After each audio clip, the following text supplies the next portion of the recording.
Bismillahirrohmanirrohim. Pada kesempatan kali ini kita akan membahas soal P3K hasil field report pada tahap 1, yaitu soal nomor 11 sampai dengan 15.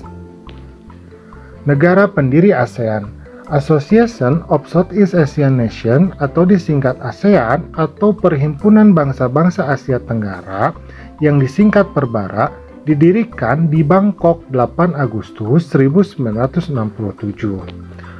ASEAN adalah organisasi geopolitik dan ekonomi dari negara-negara di Asia Tenggara.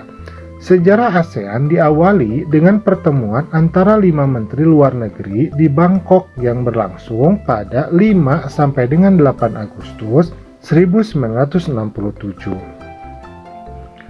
5 menteri luar negeri yang juga dikenal sebagai tokoh pendiri ASEAN tersebut adalah Adam Malik dari Indonesia, Narciso Ramos dari Filipina, Tun Abdul Razak dari Malaysia, Raja Ratnam dari Singapura, dan Tanat Koman dari Thailand. Pertemuan tersebut menghasilkan kesepakatan untuk membentuk suatu organisasi regional yang disebut ASEAN. ASEAN dibentuk berdasarkan deklarasi Bangkok yang ditandatangani oleh kelima tokoh pendiri tersebut. Dasar dan tujuan pembentukan ASEAN juga terangkum dalam deklarasi Bangkok. Pengertian dan ciri-ciri toleransi. Toleransi berasal dari bahasa Latin tolerar, yang memiliki arti sabar. Sementara menurut Kamus Besar Bahasa Indonesia, toleransi berarti bersikap menghargai terhadap orang lain yang berbeda pendapat. Menurut Michael Walzer, toleransi adalah suatu keadaan yang harus ada dalam diri, perorangan, atau masyarakat untuk memenuhi tujuan yang ada di dalamnya. Tujuannya untuk hidup damai di tengah perbedaan yang ada, baik perbedaan sejarah, identitas, maupun budaya. Yang pertama, menjaga keharmonisan masyarakat. Sikap toleransi dapat menjaga hubungan masyarakat agar tetap harmonis di tengah perbedaan. Dengan adanya sikap toleransi, kenyamanan dan ketentraman masyarakat akan terjaga tanpa adanya konflik karena perbedaan tertentu. 2. Mencegah perpecahan. Sikap toleransi bertujuan untuk mencegah terjadinya perpecahan akibat banyaknya perbedaan. Terjadinya perpecahan yang dapat merugikan masing-masing individu dalam melakukan aktivitas sosialnya. 3. Menyatukan perbedaan.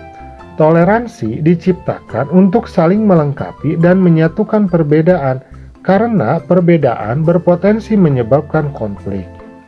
4. Meningkatkan perdamaian. Setiap warga negara wajib memiliki sikap toleransi untuk mengurangi permasalahan di berbagai konflik yang bisa muncul di masyarakat. Daur hidup wereng. Wereng adalah sebutan umum untuk serangga penghisap cairan tumbuhan anggota ordo Hemiptera atau kepik sejati, subordo Pulgoromorpha, khususnya yang berukuran kecil. Selain sebagai pemakan langsung, wereng juga menjadi faktor dari penularan sejumlah penyakit tumbuhan penting, khususnya dari kelompok virus. Daur hidup wereng sebagai berikut, yaitu fase telur, fase larva, fase nimfa, fase imago. Daur hidup dari wereng yang dianggap paling merugikan para petani adalah saat wereng ada pada fase dewasa atau imago.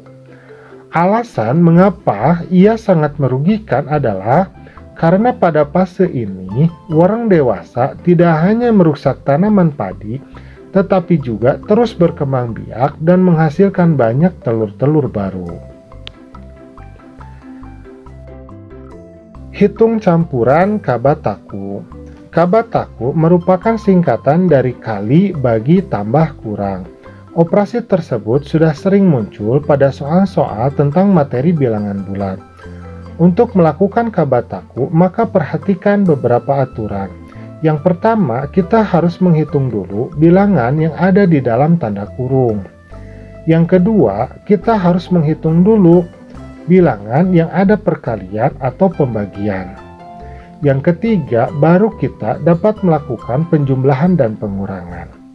Misalnya kita memiliki soal kurung buka 5 dikali 6 kurung tutup ditambah kurung buka 12 dibagi 2 kurung tutup sama dengan titik-titik. Maka kita harus mengalihkan terlebih dahulu. 5 dikali 6 berarti 30.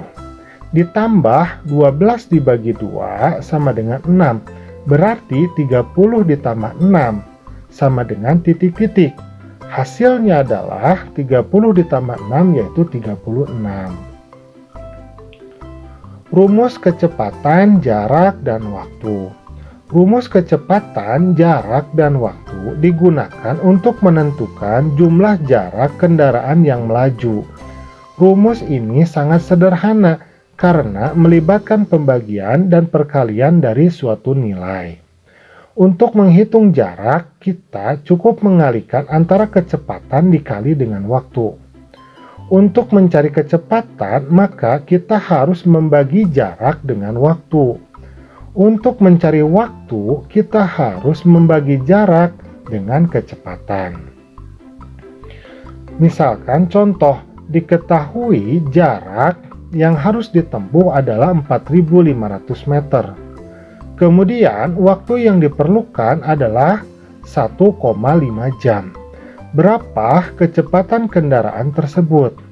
Maka kita harus merubah terlebih dahulu 4.500 meter ke kilometer, dan hasilnya adalah 4,5 kilometer. Karena kecepatan adalah jarak dibagi waktu, maka 4,5 kilometer kita bagi 1,5 jam. Maka hasilnya adalah 3 kilometer per jam.